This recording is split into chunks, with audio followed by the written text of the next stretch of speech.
I guess we shall start. So thank you everybody for joining us today. As most of you know, this is just a continuation in our series of lunch and learns that are Tuesdays at 12. And the goal of them and our organization is to provide as much knowledge as we can to help business owners and leaders thrive and make the most of their business, especially now we're having definitely unusual circumstances. But really in general, a lot of times the difference between making do and doing really well is by having the right pieces of information.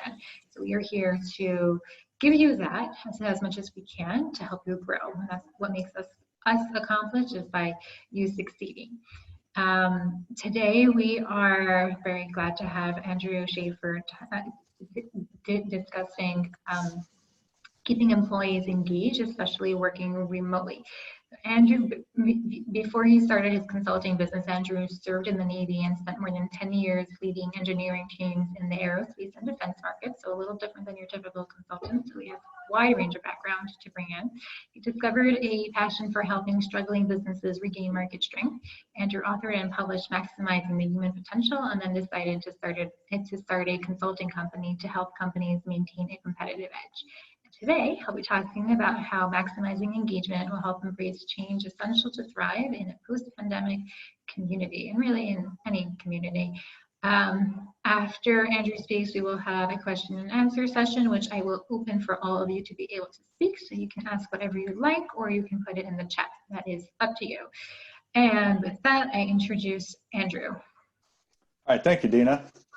Do I have control over this? You should, yes. Doesn't seem to be moving. I don't have control over it. Okay, so today I'm going to talk about the importance of keeping employees engaged in a remote workplace. My intention is to help you understand how to maximize your existing team and to thrive in the now and in a post-pandemic economy. All right, seems to be working. So I want to start off by saying that companies that will have the strongest recovery and thrive as business norms change are those that can adapt best to change. This is true now, and this is true in so-called normal conditions.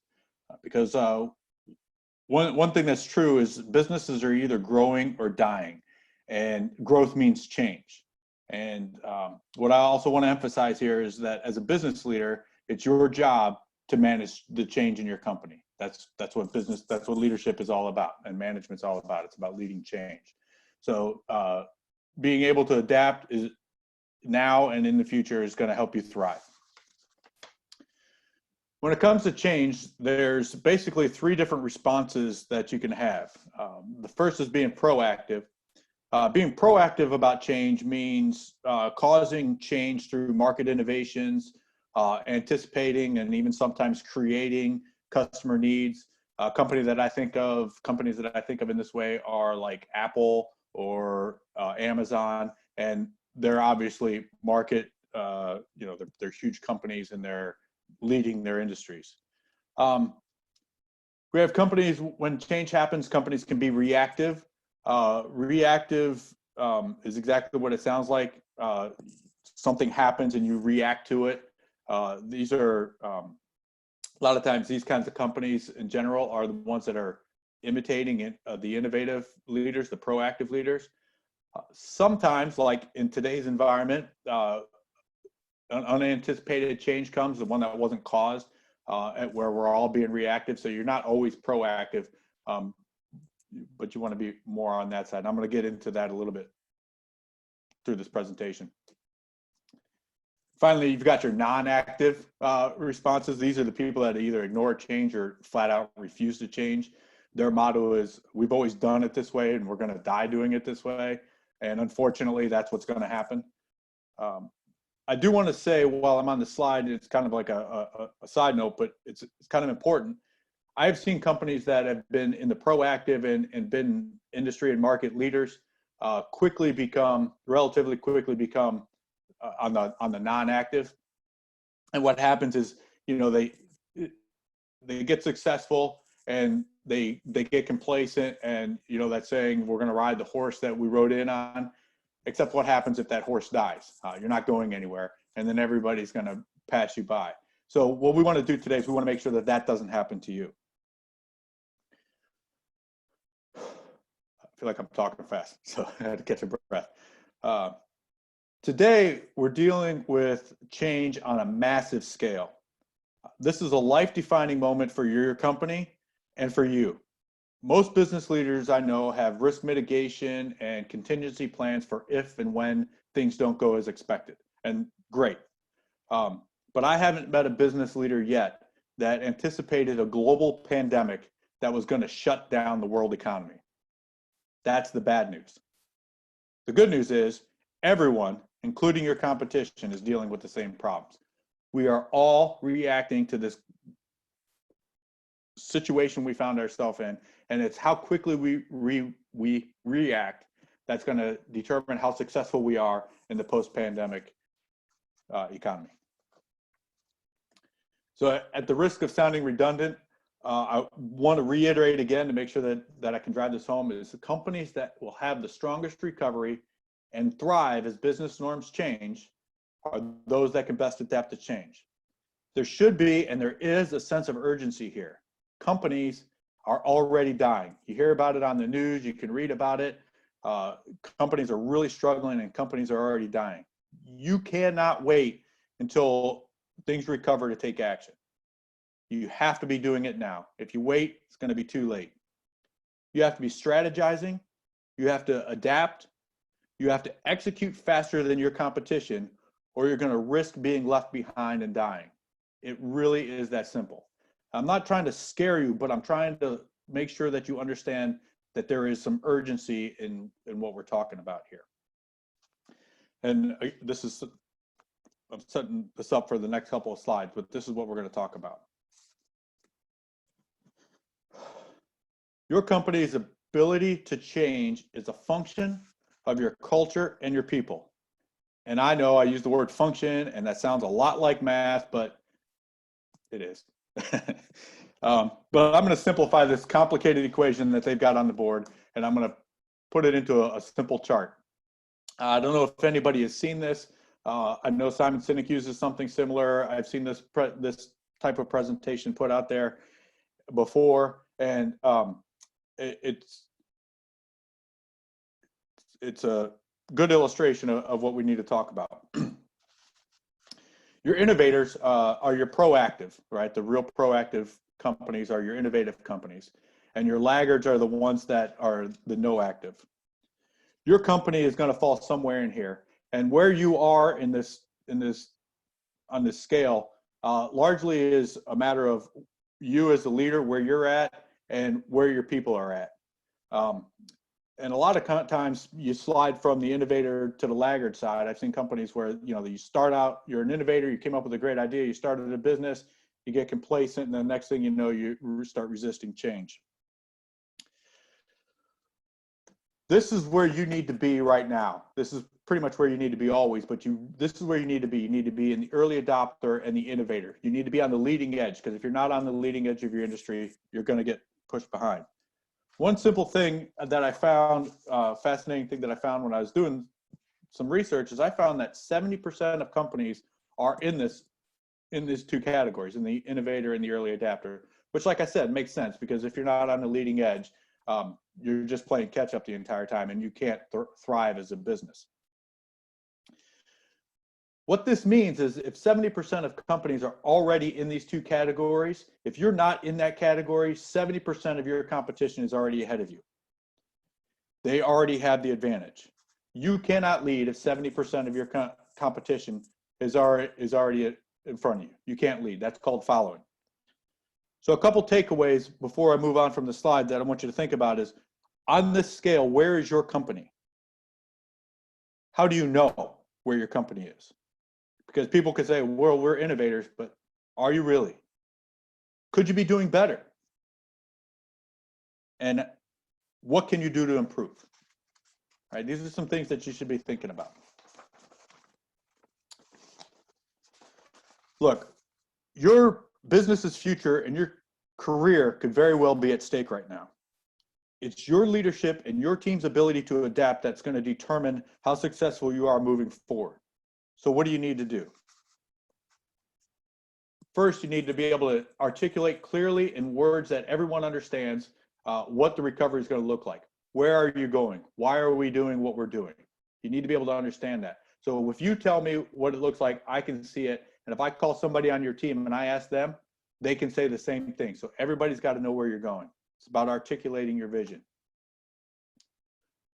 What needs to be done? What's the strategy? What does the roadmap look like? What things do you have to do differently to get to where you want to go? Right? This is important because a lot of times this gets done in the leadership teams, but this stuff needs to be articulated throughout the company. Everyone's going to want to know how they contribute. So you put out this vision, here's the roadmap. I'm your employee. What do I need to do? How do I contribute?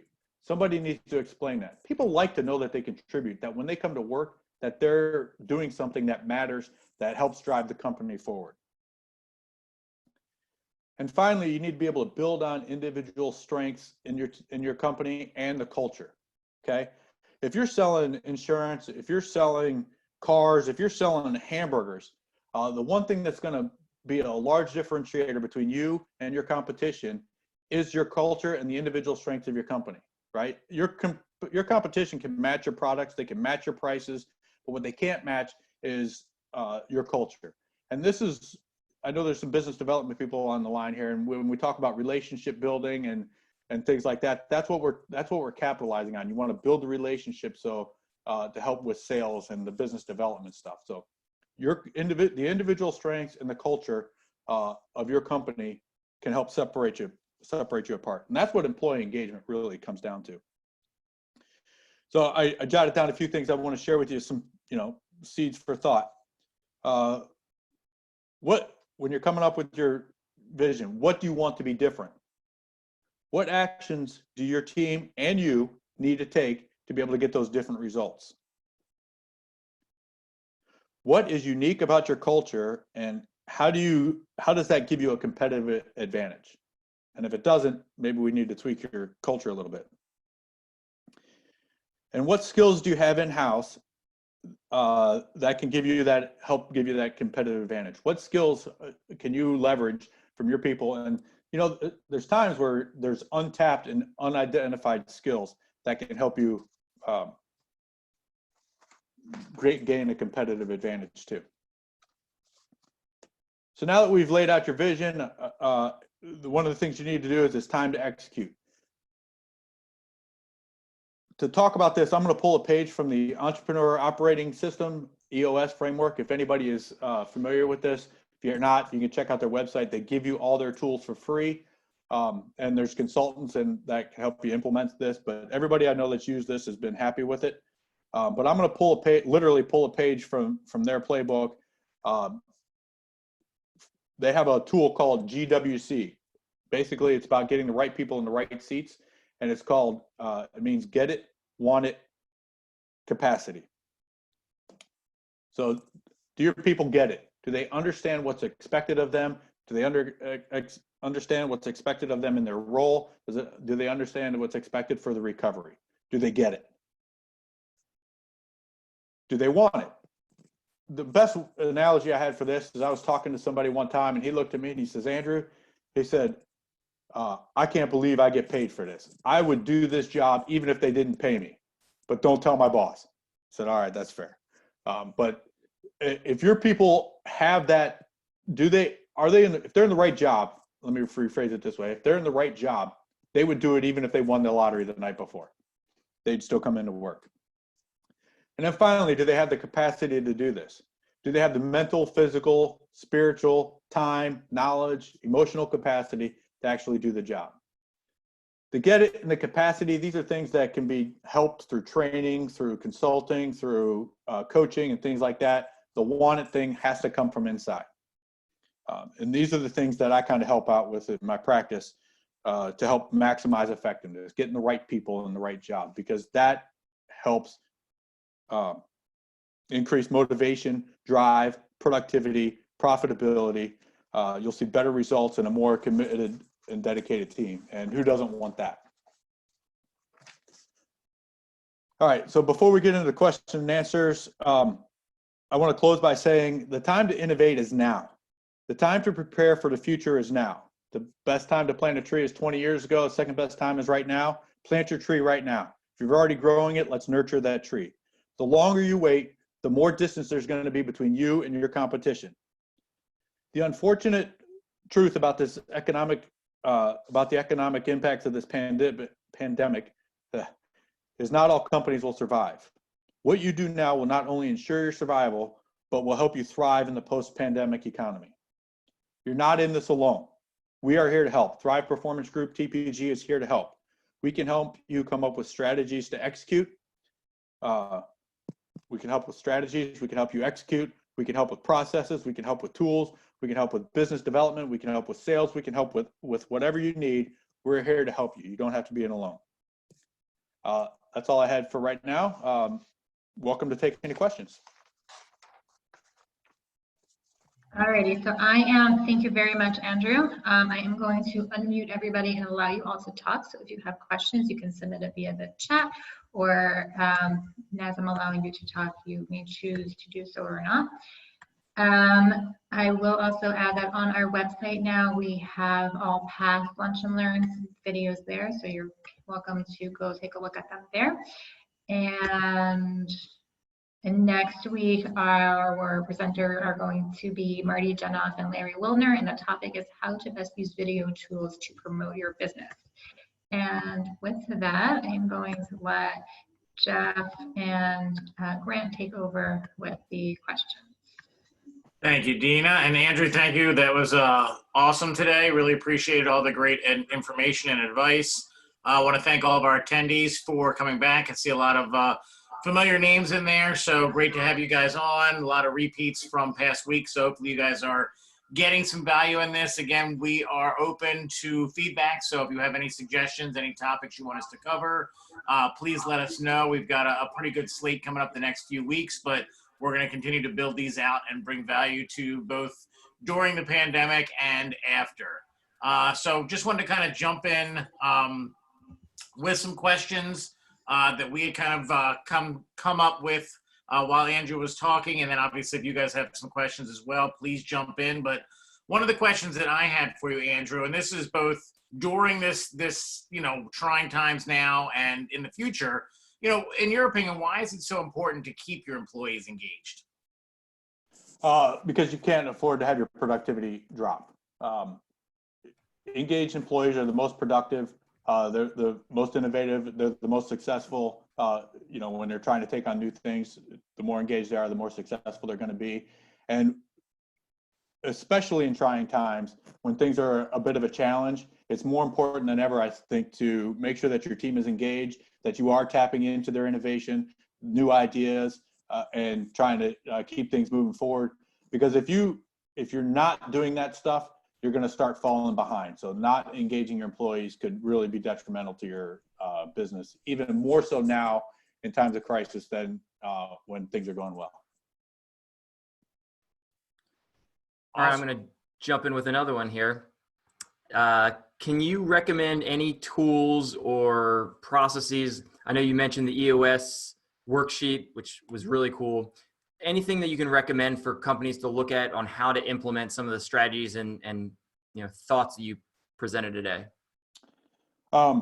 Yeah, so in my own practice, one of the things that I want to do straight off the bat is understand where your company is at in terms of culture, where what motivates your people on an individual level and on a macro and macro level. I want to understand that, and then understand if you got people that are motivated by one thing, are they receiving that? So one of the tools that I use is called Motivator. It's kind of like I don't even want to say this, it's not really like an engagement tool. It kind of goes to a deeper level, but it helps identify what intrinsic motivators people have and then what the gaps are. Like if I'm intrinsically motivated by, let's say I like to altruism, like I like to give back, and I don't have any of that in my workplace. This is going to kind of help identify those gaps. So the leadership team can say on a micro or macro level, on a big level, my team is interested in, how we give back to the community. what are some things that we can implement in place? So I personally use that as kind of like a baseline to find out where we're going to start. And then we build from there. We come up with the roadmap and the strategy from there.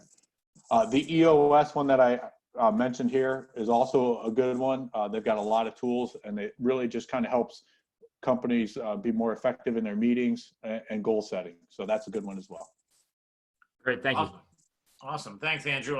Here's a question we got from the attendees. Jesse wanted to know, and this goes back to your chart you had before of kind of the early adopter and then late to the party. So he wanted to know, if you're in that late majority group, you're not the innovator, you're not early on, what is the best way to get yourself into that innovator, early adopter, early majority side or part of the graph? Yeah, so that's the fun part, right? That's where the real magic and real turnaround happens, because you definitely want to catch yourself before you're in the laggard part. But a lot of times companies don't realize they're there. What really has to happen is there needs to be a culture shift from the inside, right? The focus, the employee's focus needs to really change from not what's worked for us in the past, but how can we build upon this to become even better in the future?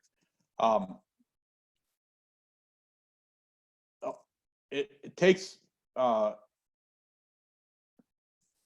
hard to see the problem if you're a part of the problem, I guess. So the internal culture. So a lot of times what it takes is it does take some kind of outside feedback besides losing business, because you'll blame that on everything but what the problem is. So if you can hire some new people, bring in some innovative people, the challenge there is to make sure that they just don't get assimilated into the new culture. You need to bring some people, somebody like a consultant or something, somebody on this panel perhaps could come in and be a fresh set of eyes. We're less likely, a consultant, an outside consultant will be less likely to be assimilated into the culture. So bringing in some outside perspective and workshops and things like that you need to change your focus and you need to broaden your vision, if that makes sense. And I would even add, that's a lot of what Thrive was created for, because we see a lot of people are in that same situation, that they want to get somewhere, but they don't really know exactly how, and they don't really know who to trust and how to get there. And that is our mission. Yeah. Because you're not the only one out there. Right. Well, yeah, and to that point, it's really hard when you're in the trenches to see how do you make these changes, how do you pivot, how do you do these things, because one, you don't see that fresh perspective you were talking about, Andrew, but at the same time, you're constantly fulfilling. You don't have that opportunity to step back and say, what am I doing wrong? What can I change? How can I improve the culture? Right. So I think you're right, bringing in that fresh perspective, bringing in people that aren't already kind of, battled down and in the trenches is a great way to go about that. Yeah, it reminds me of a cartoon of these guys that are pulling a wagon with square wheels, and there's a salesman there with a round wheel. I'm like, I don't have time for a better option. I'm just trying to get some work done. I'm like, that's, yeah, anyway. Good one. Another question that came in. What are a few common mistakes employers are making regarding engagement and lack of engagement? Yeah. Most places that I've seen, companies will have employee engagement surveys, or they'll make some kind of assessment to this. And when I first started, when I was working at a company and we started doing this, one of the worst pieces of advice I think that I got was find something that works for your team. Employee engagement is it's not team engagement, it's not company engagement, it's employee engagement. And we have to really break it down to the individual employee, because for example, there's 4 of us on this panel right now, and all 4 of us are motivated, driven, excited about different things. I mean, that's why we all have different practices we're bringing to Thrive Performance Group. And being able to identify what it is about the individual and finding out what their unique skills are, and then plugging that into like a bigger team and the company to achieve a greater mission. I mean, that's really what it needs to be. A lot of times companies look at it and they're used to looking at their company, and I understand this. They're used to looking at their company from a top down, these are but they forget that there's individual people there. And it's when we start remembering that we're dealing with people with problems, with kids that are being homeschooled right now, and You're just glad they're not running up and down the hallway screaming behind me right now. And you know, they're dealing with real problems, and they're dealing with real things, and there's what gets them out of bed every morning is not the same as the person next to them. And remembering that it's about the individual, it's about the employee, and you will see your performance skyrocket. Happens every time.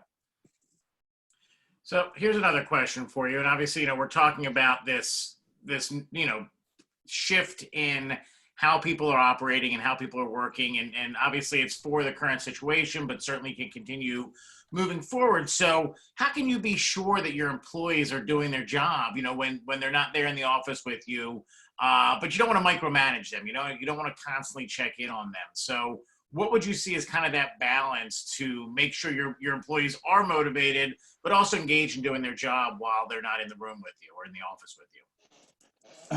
Well, first of all, you have to trust your employees. I mean, you hired them, right? You have to trust them at some level. But as with anything, anytime I've managed a project or managed a team, you know, we have to set tasks and we have to set deadlines and we have to have accountability. And those things that you did in the office, now they might be over a Zoom call or they might be over a telephone call or something like that, but the accountability systems that you have in place, hopefully you have accountability systems in place in the workplace, you need to be able to use those same types of accountability and systems virtually. Just because somebody's working at home doesn't mean you don't hold them accountable. The way they work might be a little bit different. Their work hours might be a little bit off. Again, you know, maybe they're homeschooling or something like that. But the accountability still needs to be there, and that doesn't change. Got it. One last question, and then we'll wrap it up for everybody to get them out on time.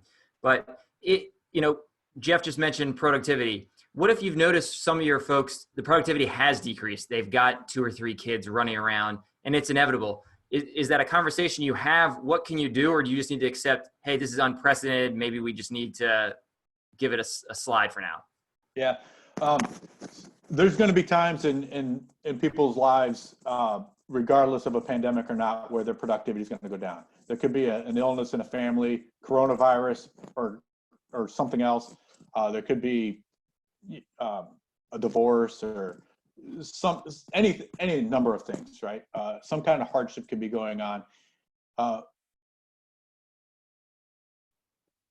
As the leader, as a manager, what I always want to do is I always want to try to find out what the root cause is. Why is your productivity going down?